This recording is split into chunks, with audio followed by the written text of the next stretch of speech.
and welcome to the Fertility Conversations podcast. The goal of this podcast is to create more awareness about infertility and to provide support to people trying to conceive. Thank you for listening today, and we hope you will be encouraged. And now, here is your host, Ola.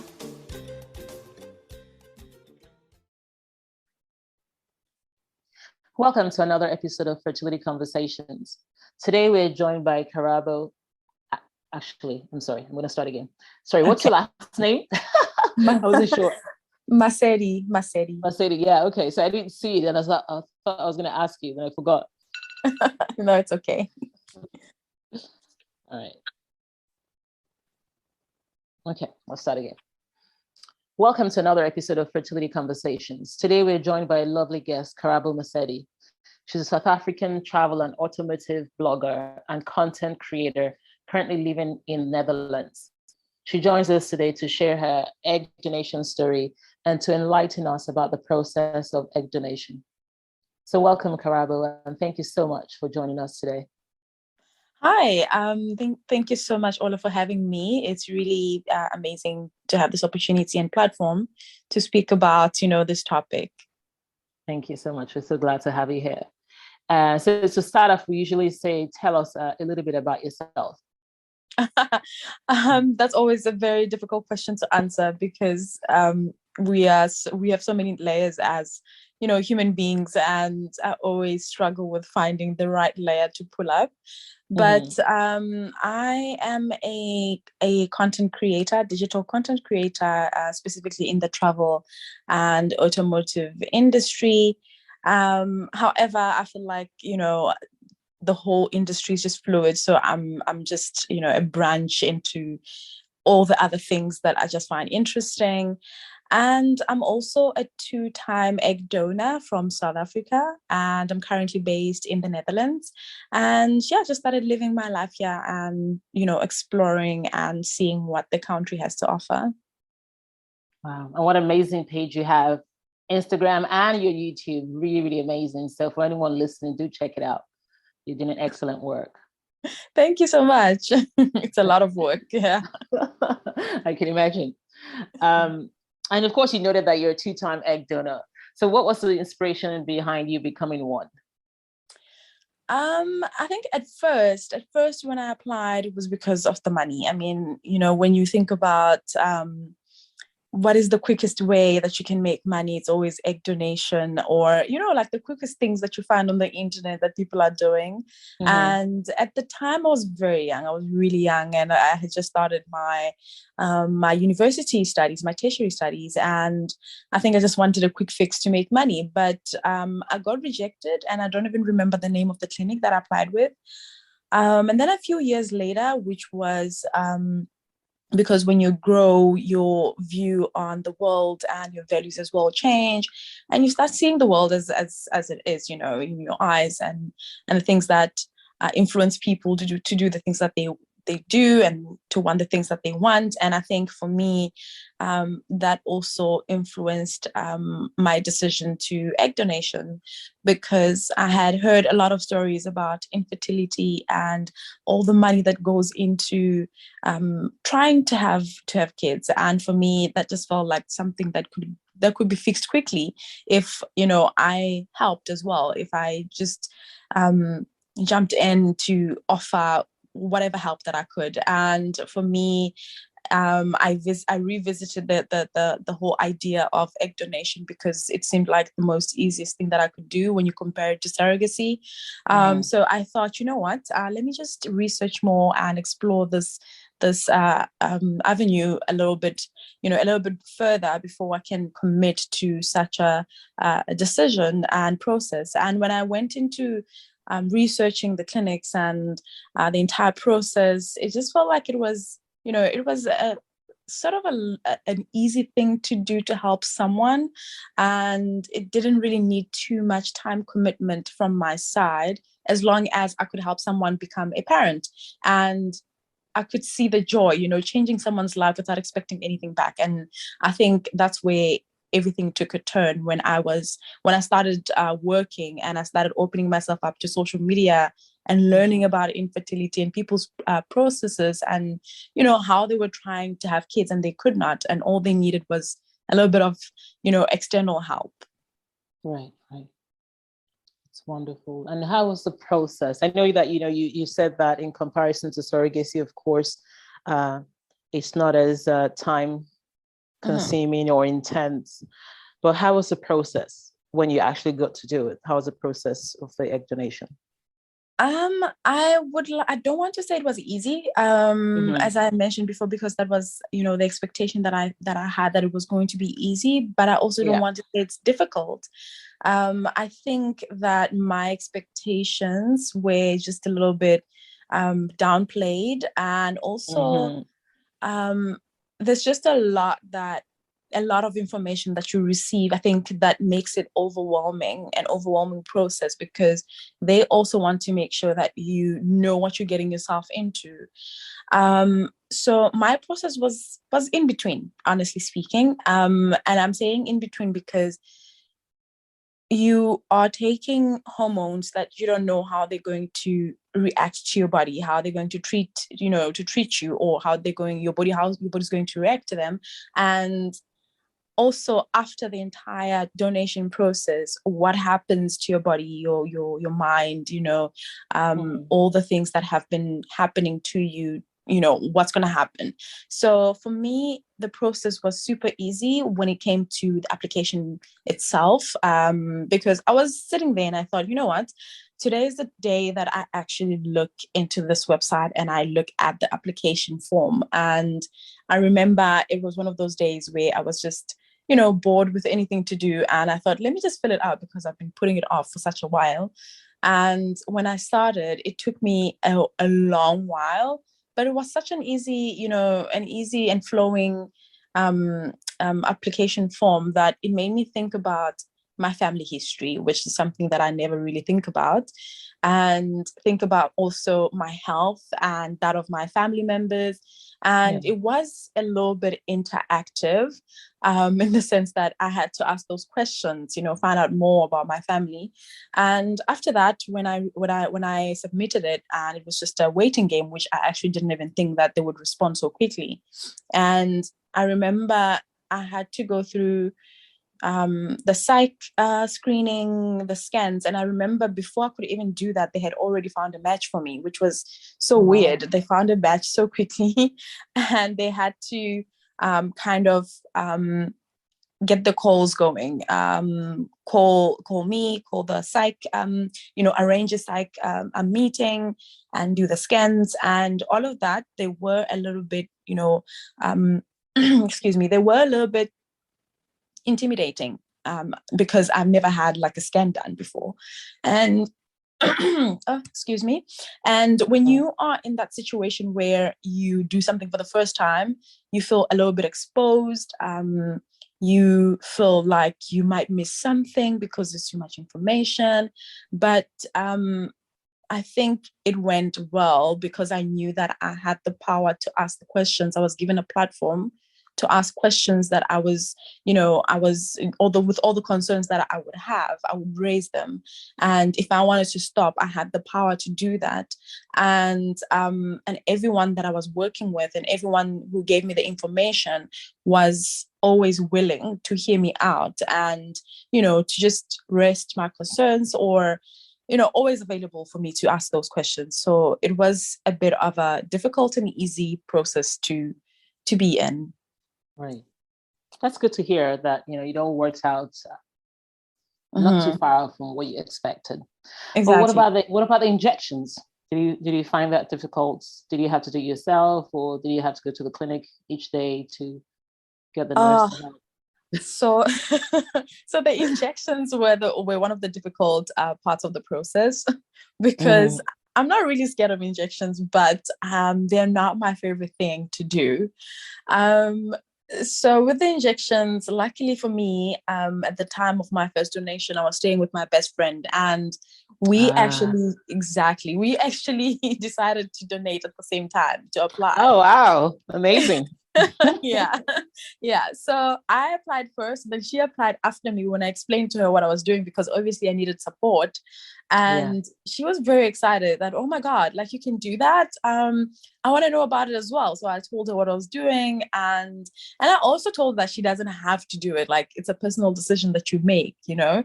And she was also all for it. And I think she applied after me, and she got matched first before me, which Oh, wow. was so funny. Yeah. And then I got matched after her, a month after her. And um one thing that, so I started seeing with her the injections, and she would do it herself, because I just felt like, oh my God, I can't do it, because it's just gonna, it looks painful. And when I got mine, for the first few days she started doing it, and she started doing it on me. And I remember I had a trip back home to visit my family, and my little sister, who's only 14, decided to take over the process of injecting me. And she was like, no, I can do it. Don't worry, I can do it. And I thought, okay, well, let's do this. Let's do this. And she would help me as well. I think after a few injections, probably 4 or 5, that's when I took over myself. And it was time, it was the last injections that I had to take, and time for the retrieval. So after a while, I got used to injecting them myself. And I also got really confident with the doses and mixing the doses and what I needed to do. So it just was like a process of settling into the routine. Yeah. Well, that's good that you had that so much support, and then you had a friend doing it around the same time, which is great. Yeah. That really helps. What about the hormones? Were there any effects on your hormones? Did you notice any changes in you during that whole time when you were stimming? Well, I think, like, I didn't notice anything right away, because I was just so much focused into the process of things, and I wasn't expecting any changes to happen, because I thought that my body was ready, my body was doing this. And it's like, to me, it just felt like a natural thing to do, you know. And I think, Right. you know, your biological clock as well, when it when it's busy ticking, and your body is also preparing itself to start having kids. I mean, even with Yeah. people who don't want to have kids, I mean, your body's always ready. That doesn't mean that your body stops working just because you want, you know, different things at different times. And so I think at the time I wasn't focused on, oh, I'm going to start seeing this, or something's going to happen, or anything like that. My focus was on, am I doing this right? You know, when are we getting when are we doing the retrieval? And I think after the retrieval, a few months after the retrieval, that's when I started noticing changes, such as my weight. And I had gained so much weight on my tummy. Yeah. Where the injections were going, that's where it was. And also on my face, like I could see this weight gain, and I thought to myself, this has got to be the hormones, because I have eaten so much in my life, stress, you know, all these other things, but I have never gained weight that quickly. So I think for me, it was just a result of the hormones. And luckily for me, the people that I have in my circle, my friends, my family, are people who really don't make it a point to point it out that, oh my God, you gained weight, you know. So it's a matter of, oh well, I gained weight, oh my God, I look beautiful, wow, you know. Because I mean, with such things, when something happens to your body unexpectedly, you start feeling a little bit uncomfortable. But I always think that it wasn't a weight gain out of vain, like in vain. It wasn't done in vain. Yes. Right. So it was for a bigger purpose, and I think that's what makes it even much better. Yes, that's a good way to look at it for sure. Mm-hmm. Definitely. And now thinking of the whole process, you donated twice. Would you donate again? I would. I definitely would. And I'm not even sure if this is right to mention, but I got a DM from someone, one of my followers, and she asked me if I could donate to her. And I really don't mind. And that's what I said to her as well, that I don't mind doing that because that's something, it speaks to my values. If you need help Right. from me, something that I can do, I definitely would. I would love to donate again. It's something that, gives me fulfillment. Right. And when I look at the things that I've done in my life that make me happy is, egg donation is one of them. However, I have been told that I should not donate until I see a doctor and somebody who knows my donation history, Right. because there might be some health complications there that need to be taken care of first. And as such, I have been taken off the list of donors because of that complication. Oh, I see. Okay. Yeah. So hopefully that gets sorted, and then you can be able to make the decision if you want to do it again or not. Yeah, exactly. But then also, donation age is also a factor. So that might Oh, be. what's the cap? So the cap is 35, and I'm like, Ah, I have only 4.5 years left. So right. yeah. Okay. But is there a cap on the number of times? I know that in your case, you've just been told that in case there's any concerns they need to look at. But Mhm. apart from that, is there a cap on the number of times that you can't donate? Yes, definitely.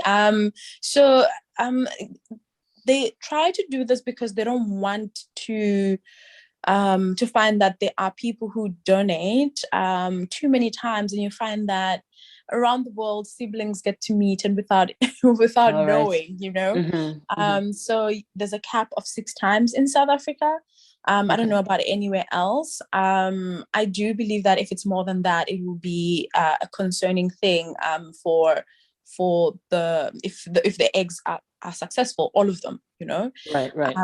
So it's 6 times, and if I remember correctly, if you donate and the receiver is successful with Yes. conceiving and it's twins, then that counts as 2 donations. Oh, wow. Okay. Exactly. So if you have like 3 sets of twins, then that's 6 times and you're done. Right. So And do yeah. you get the updates on the pregnancies if you get Yeah, the? Oh, you okay. can ask. Yeah, you can ask. You can only ask if it was successful. If it was, then they're not gonna give you any more information. You are also not, allowed to ask all those things. And I prefer not even asking if it was successful. I feel Mm. like if I was to donate again and they tell me that I can't donate anymore, then they would be able to tell me that my eggs were successful, and that's it. And then that's all I would like to know. And then I stop donating. I don't think Mm-hmm. that it's my business, because it was just an egg for me. And I really don't need to know what's happening after that. All right. And with the donations, because you know that when you're talking about the fact being known or not known or knowing the details, are they known or unknown donors? Like, are your details provided to the recipient? No, Will they no. be? Is it ever provided in the future? Because I know some countries will say that when the child is 18. No. So No. Okay. what happens is the recipient only sees pictures, and Oh, so they see pictures. That's good.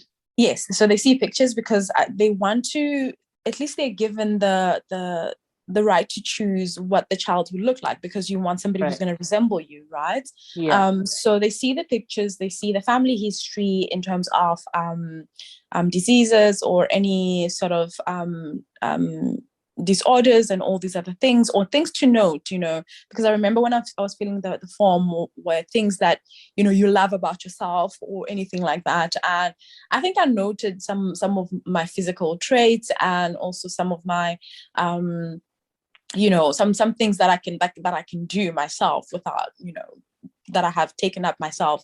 And those are the things that they actually take into account, that they might come up when the child is born, or and such. So they can see the pictures, but I can give consent whether I want the child to reach out to me when they're 18. And I said no. Okay.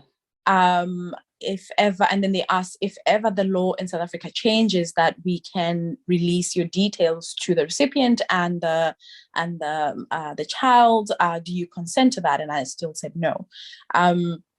I I don't know. I don't know how the future or what the future looks like, but I don't know. I don't know if I would want to know, because honestly speaking, when I donated an egg. That's how I see it. And I don't expect anyone to come and say, "Hey, mom, I'm looking for you," you know?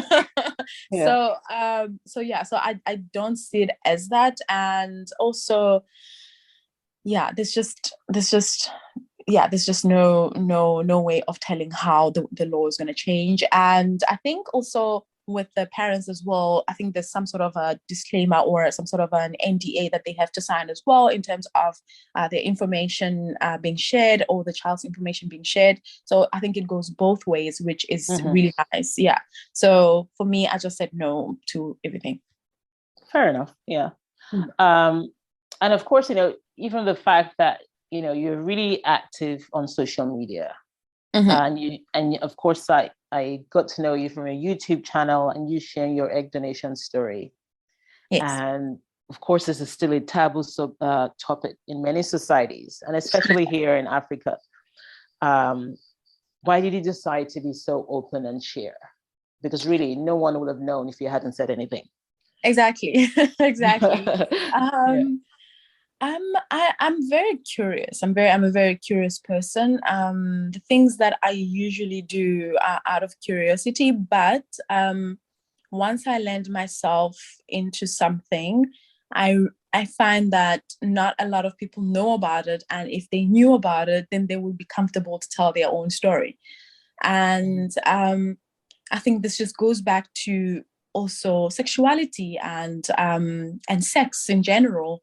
And you find that people don't really talk about these things, and giving birth too, women don't necessarily talk about these things, especially Black women. And it dates back to our mothers, our grandparents, and everyone. They don't talk about these things, that if they did, we would all be well prepared for the future, and we would make informed decisions about the things that we want to do in terms of family planning, egg donation, surrogacy. I mean, if you speak about surrogacy in an African home, it's just like, what the hell is even that? No, we don't do that. Yeah, you need to have your own kids, and it's just like, it's my own child, but it's just that it's assisted, Exactly. So there's so many things that our parents can talk about that can actually educate us better, if only they were empowered to do so. And I feel like information can empower a lot of people, because when you know something, then which road to take, or which decision to make in terms of empowering yourself, and hopefully your kids as well. And I think that women are the most that are robbed out of that information. So when we know that, and when we have the power to ask questions and to learn and to research, then we know that if I donate my eggs today, I'm helping someone, not that I'm having a child with someone else, and those are the things that we need to talk about. I don't mind talking about anything, even if it means a lot of people are not going to agree with me, even if it means, I remember someone said, it's like, you're trying to play God. And I said, no, it's fine. I mean, we don't believe in the same things. It's not going to make me upset. But if I'm trying to play God by donating an egg, what does that mean for heart surgeons and, brain surgeons and transplants and everything? Yes. Then we are all just meeting here on this planet playing God. And that's fine by me, as long as I was able to help someone, and that's good. That's fine. It makes me feel good, and it helped them, and they feel good as well. They're happy, so that's great. Yeah, and it is amazing gift to give to someone, especially with infertility rising globally. Lots of people that need egg donation if they wanted to proceed in that path. And so you being able to donate and help, it's I don't think there's any way anyone can repay you with such an amazing gift. So thank you for doing it. And of course, like you said, the more we speak about this, the more people will be more enlightened and be actually aware of what it is. Because some people just make comments without even knowing the details, like without even knowing the process. Yes, right? yes, yes. So one of the many questions every time I mention egg donation, everyone just run to money, like, oh my gosh, so how much was it? So it's always funny because, and I do understand where it's coming from. And when they find out how much they get, it's just like, oh, I thought it was a lot of money. But it takes away from the donation. Yes, I do believe that egg donors need to receive a little bit, more, or even like some sort of benefits when it comes to therapists and support in general. But if you give more than what a recipient can afford, it's no longer a donation. It's you're simply buying the eggs, Exactly. And there needs to be some sort of regulation there to say, you can't just be buying eggs. If you're going to be buying eggs, then your health might be compromised. It's like buying eggs on the dark market. Yes. So there's always needs to be like a check and balance there. So just to keep things running in I don't want to say fair manner, but in a way that it's transparent, So yeah. Well said. And you noted here about people making comments when you share your story. What about friends, family? What was their response or reaction to the fact that you were donating eggs? It's so funny because I thought that they would all just think I'm crazy and they would say, no, I'm not supposed to do that. What are you doing? I mean, they sometimes make jokes about it, like, oh my God, Karabo, you have a child somewhere in the world. Can you believe that? And I'm just like, oh, well, I mean, I guess, but no. But the nicest thing about my family and friends is that when I told them that I was donating, because when I started the process, I didn't tell anyone until I had completed my application and I had the first screening, the screening call. And that's when I told my partner and I told my family, because by then my best friend already knew. So the one question that came out of those two people, my partner and my mom, were, will I be able to have kids when I want to? Right. Yeah. So that was the one question. That was the one question that they asked. And I said, yes. Oh my word. Sorry about that. And I said yes, because when you look at egg donation and when you look at, the biology, and we menstruate every single month and those eggs just go to waste anyway. They just, we just shed them. And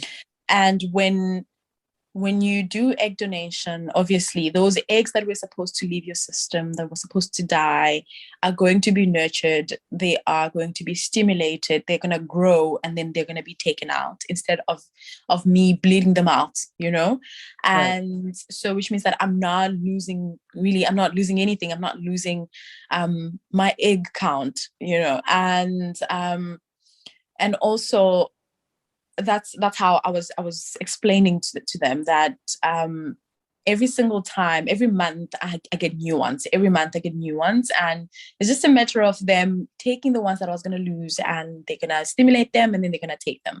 And they asked, do they just take one or two, or no, they take about 20 something, 12 to 20 something, sometimes 40, depending on how many they are. Right. And that doesn't even, it's how many eggs one can produce in a month. That's a lot. And that does not affect any future fertility. unless if the doctor sees something wrong, and that won't be caused by the process that you're going to be undertaking with egg donation. If you go to your first scan and they see something wrong, that's when they tell you, and that's when they'll stop. If it's something that can be resolved and that can be resolved by them, that doesn't need like surgery or anything like that, then great, it's a go ahead if you feel comfortable to do so. But in situations where it's going to affect your future fertility completely, they stop it, because the worst thing that they could do, because they are under oath as well. So the worst thing that they could do is continue with the process, and then you come back after 5 years saying that you would like to have a donor. Doesn't make sense. Why would you do that? You know what I mean? So those are the things that they always look out for, especially because they run so many scans before the retrieval, just to make sure that everything is going well and you are well as well, and there's not going to be any complications moving forward. Right. And is there, I mean, talking about future fertility, like your family or friends noted, and of course in a right question, because lots of people think about that when they think about egg donation. Yes. In part of it, is there any option to also have egg freezing done in that process of egg donation? Yes, there is. So you do get the option to donate your eggs to a recipient, and also sometimes you just donate for your eggs to go to an egg bank, and that can be, you're still going to receive the benefits that are available, and that's going to go to whoever is going to be looking for a donor, and they're just going to unfreeze your eggs and use that if you match the criteria of what the recipient is looking for, and also they do provide services of freezing one's eggs if you have, in the case of cancer, or just haven't made the decision on whether you want to have kids or not.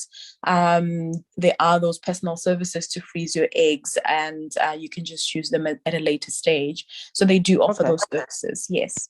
Okay, so you as an egg donor can also choose to do that. Yes, you can choose to do that. For the future. Okay. Yes, but I think that's a different process, because then you'd want to personally go, instead of going through an egg donor application. Okay, you'll be going in as a separate application for egg freezing specifically. Yes. Okay, right.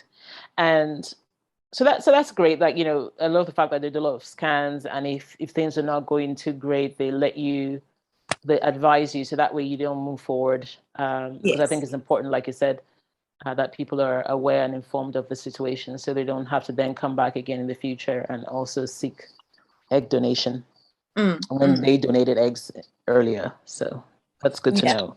Yeah. Because I think that's one of the major concerns for people that might be exploring that option. Exactly. I also think so. Yeah.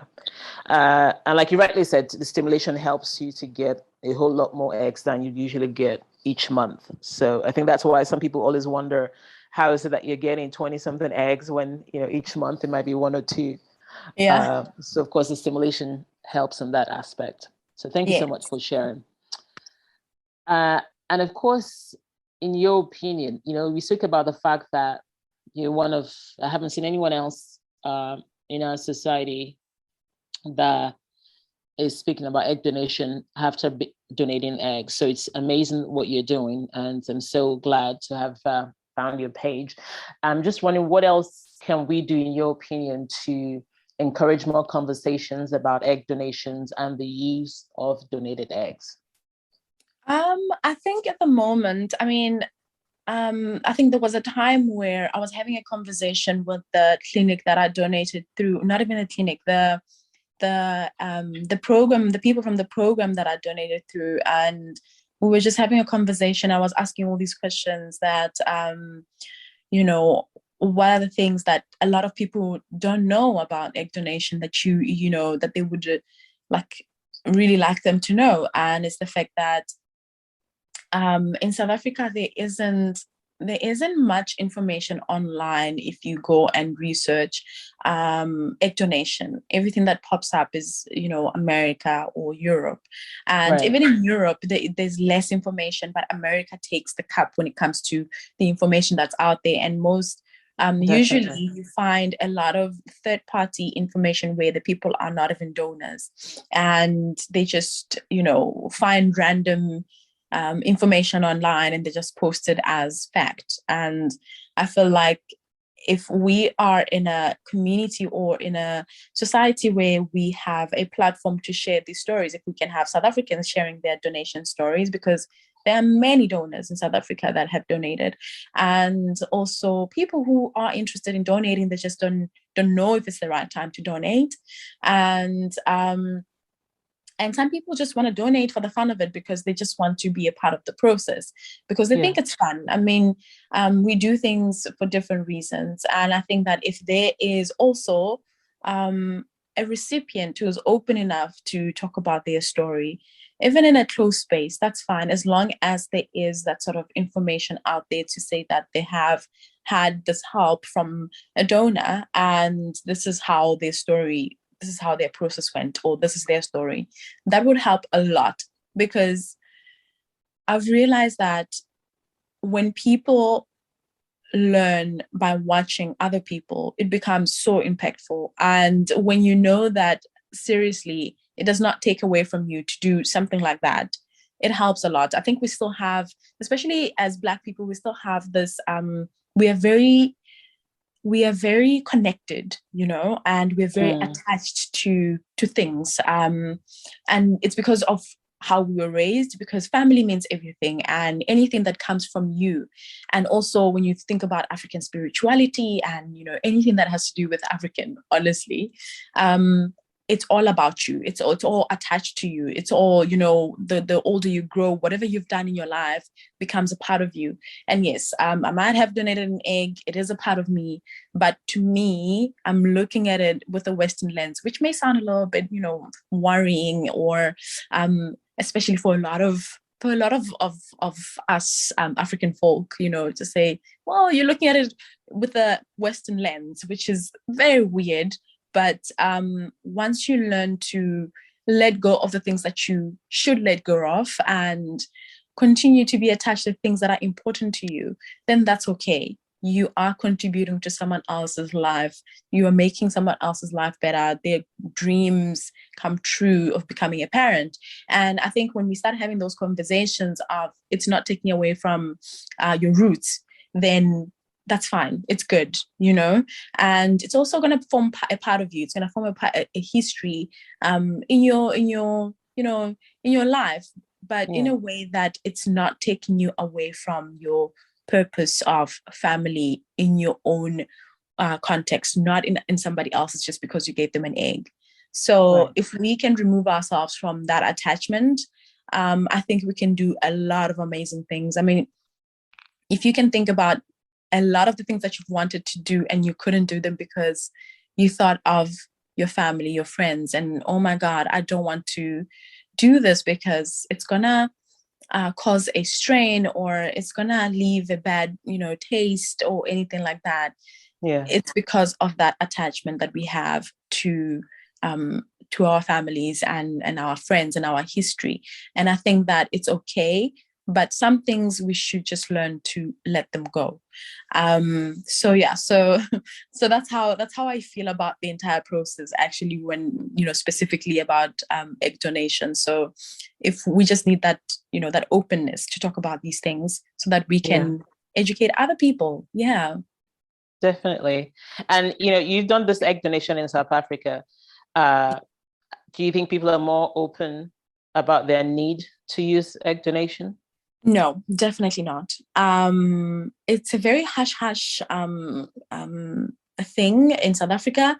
And I say this because, and I mentioned African spirituality earlier on, because I know someone personally who has conceived through a donor, and they didn't want to talk about that process. They didn't want to say anything, even to family members at all. And I know this because I know what's happening, in the world. And I know I'm very open and I'm always curious to know what's going on. And I think because my mom was also part of that circle of people that received the information about that process that they did, I also got the secondhand information from my mom. So they didn't want people to know that they were going through that process because they were scared that, oh, witchcraft, what if this happens, what if that happens, and now this is not going to be, the pregnancy is not going to be successful. We need to not speak about this, and we just need to keep it keep it a secret until the kids are born. And even when the kids were born, that was not a conversation that we could have as a family to say, okay, this is what happened. We had a donor and now we have kids. So it's still a very much a difficult conversation to have, because now they believe that even if they were to mention that they got help from a donor, it would seem as if the child is not theirs. You know what I mean? So there's still that whole stigma around, who does the egg belong to? Who does the child belong to? And that's not a conversation that we should be having. We should be asking, if the parent is fulfilled now that they've got kids, are they happy? How are the kids? Are they also happy? Are they healthy?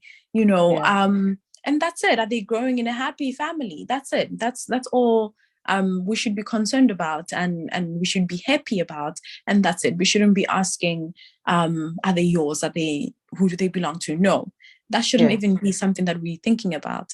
So I still think that there's a lot of conversations that need to be had in terms of this particular part of egg donation that can open up a little bit of doors to, for access as well. Yeah, well said, Karabo. And, all the work that you're doing is helping to make that change as well. Thank you. Because people just seeing that and seeing you talk so openly about it and sharing your experience and sharing your opinions as well about it, it gets people thinking, and they're going to be having those conversations even in their houses after watching your video, right? So well done. Yeah, that's true. Thank you.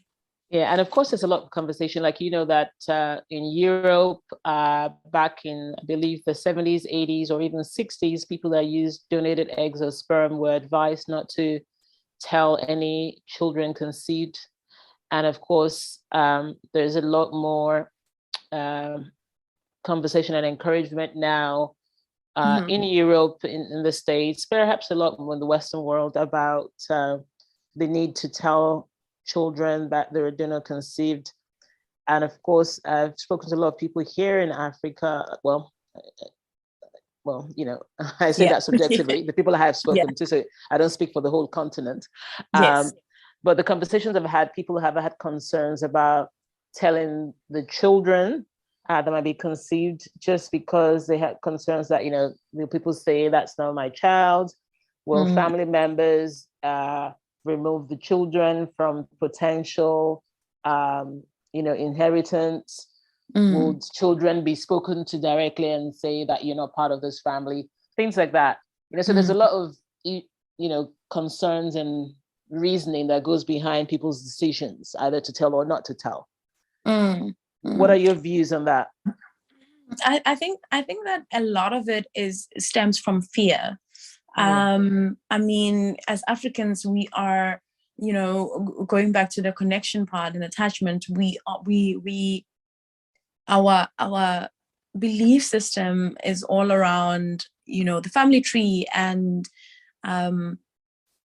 legacy, building a legacy that's you want to continue your family name and so forth. And when you have someone who does not necessarily share the same bloodline, it can become a little bit of a taboo, because we still attach to those beliefs, no matter how much we think that we are liberals.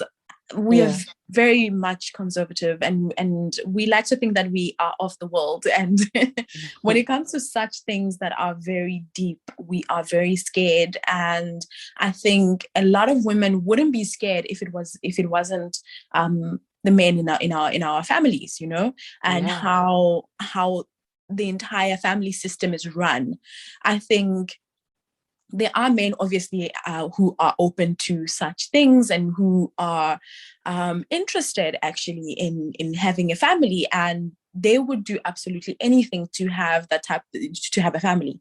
And even if it means going through surrogacy, egg donation, they really don't mind. But then there are families that are deeply rooted in culture and in their history, that if something like that was to happen, you have to keep it a secret. You can't even tell your husband that this is something that we're doing. You have to make him believe that, no, that's you know, we did it. We did it without anybody's help. Oh my God, yay.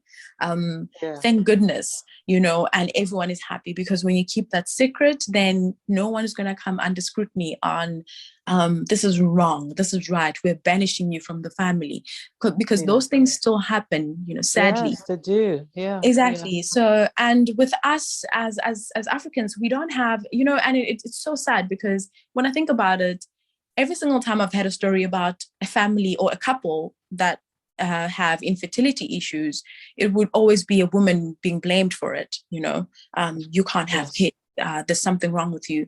Until the introduction of, we need to have these tests. You know, people need to get tested on whether they are fertile or not, and what's the issue, can it be fixed, and we realize that actually oftentimes it's not the woman's problem. Actually, it's the man who has some issues, a little bit issues of conceiving, and they need a little bit of help, or the doctor needs to, you know, introduce some medicine and so forth.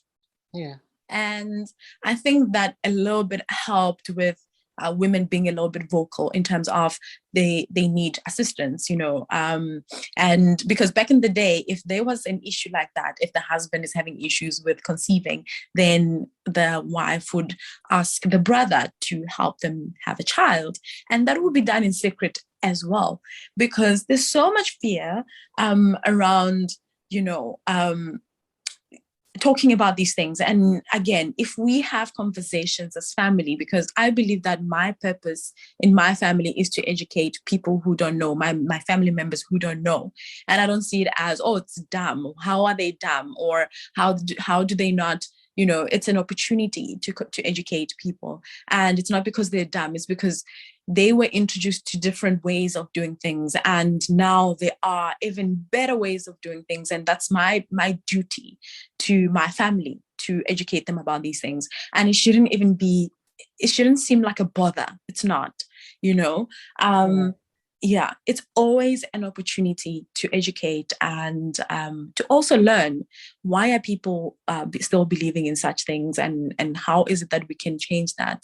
Because if I learn and understand where they're coming from, then my way of approach in telling them what I know would be easy and different, and it won't induce anxiety. So so us as Africans, we don't do so much well with change at all. So it can be a little bit difficult when you think about, oh my God, now we have a new way of having kids. What is that? You know, the ancestors must be crazy right now. They must be turning in their graves. So you'd be surprised. The ancestors are probably even happier that you have a child, you know?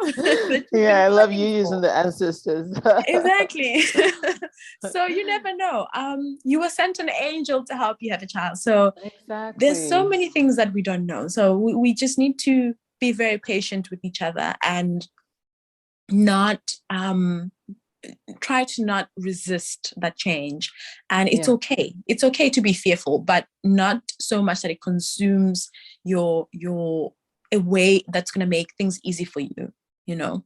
Exactly. Well said. So I love that, you know, because everybody has different experiences. So it's very important that we have these conversations and not fight about it, or not, blame anyone for choosing one opinion over the other. It's just Exactly. explaining why it is good to let children know, because no one wants to keep secrets, but also Yeah, to understand where the other side is coming from, that these are their own lived experiences. They are fearful from being banished from families. They are fearful of how they're going to be treated. So there's a lot of conversation that needs to happen, and awareness, and even letting people know, the family, the society, that, like you said, this is different, but it doesn't mean it's a bad way of having children. And it doesn't, exactly. yeah. Exactly. So, And like when you mention telling the kids if they were conceived through a donor, yeah. it helps as well for their mental health, actually, because sometimes kids know these things, they can sense these things, that this is something a little bit different. I mean, I look like my dad, but then I don't look so much like my mom. I don't know, there's different things and mannerisms as well. It's okay for them to know. It's really okay for them to know that they come from someone else, but it doesn't change the fact that they are part of that family. A surety that you are part of this family, you are my child, you are, and usually you find in cases where the kids don't know that they come from donors, is that somehow the way they move in the world is very sad, actually, because they don't have the self-esteem, because they're so unsure of their how their belonging, if I may put it like that. So always having that openness in the family. You don't even need to share it with the world. Just share it with your kids, that this is what happened, this is what's happening, and why we had to do that. I think it's very important. So yeah, kids will always know. Kids will always know. They might not be able to explain it, but they will know. Yeah. Yeah. And we just need to keep having this conversation so that people understand the need and people respect. And I think it's not all going to change in one day, but the more we're speaking about it, then the more people would take the time to also talk about it within their families. Exactly. Because again, it can happen to anyone, right? It's not like anyone chose to have to go through this path. It's their reality, and they have to deal with it. Yeah. So thank you so much for highlighting that and shedding some light on that as well. In general, is there anything that you wish people, any information that you wish people would know about egg donation, perhaps some of the very common questions you get that you'd like to share or answer? I think one of the in the African context, I think people should know that it's very important to first do your research. Do your research, and if you can ask those questions, if you can call the egg donor program that you want to donate through, call them, set up an appointment, set up anything. You have every right to ask each and every question that pops up before you fill in an application form. Even if they say, oh, you're not a donor yet, but you have every right to ask those questions. You are not asking to see their archives for their patients or anything like that. They need to supply you with that information of, answering your questions on, the hormones that you're going to be taking, the clinic that you're going to be going to, and so forth. So do not feel like you need to accommodate them. They need to accommodate you, because like I said before, you are the most important piece of the puzzle. And if you know that, and you feel empowered enough to know that, and you have all the information, you are not going to go into the process feeling anxious or not knowing what you're doing.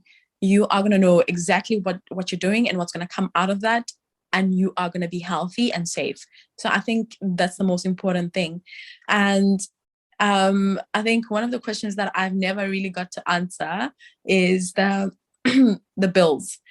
So the clinic will take care of the bills in terms of your donation, your scans, your transport, your everything. So you just go whenever they tell you that you need to come to this clinic for a scan. You just go. Obviously, you pay for the transport, but that will be compensated with the donation money that you receive.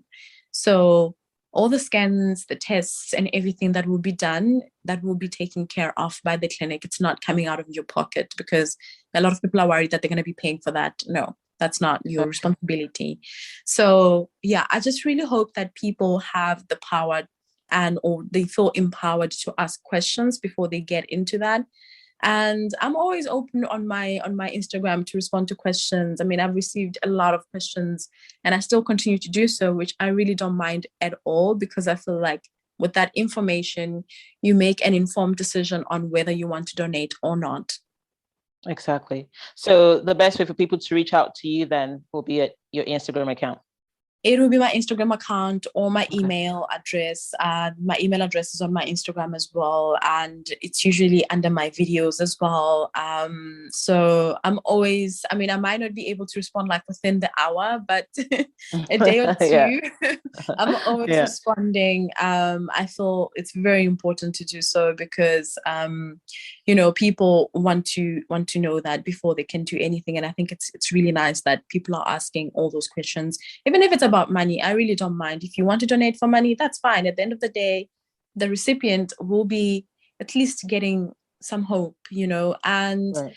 And one last thing, by the way, people think that when you donate now, the egg is going to be successful, and there's only, I think, about a 1.2% chance of of the egg being successful. So there's a lot of work that needs to be done from the doctor's side, harvesting and doing all that, fertilizing the egg. Exactly. Yeah.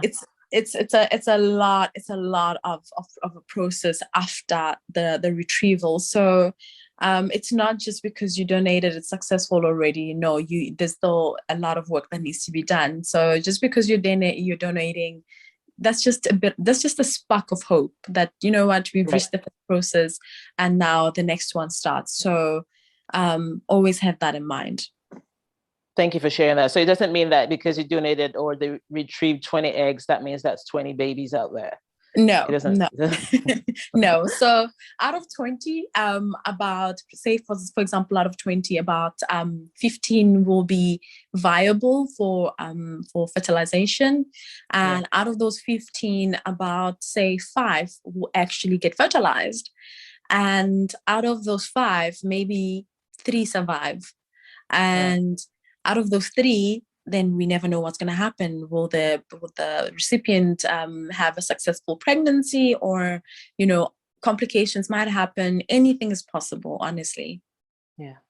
Thank you for sharing that. Thank you. So informative, KARABO. And one last question as a wrap up. Any word of advice or quote or affirmation that you found really helpful in your journey so far that you'd like to share? I don't know. I don't have any. I don't have any quote or anything like that. I think ever since I opened myself up to egg donation, I've just been seeing a lot of TikTok videos of couples that are trying to get pregnant, and every single time it's just so sad, and it just makes me cry, and I'm just like, oh my word, that is very sad. And unfortunately, sometimes there's nothing you can do, and I think that's what's been really breaking my heart at the moment.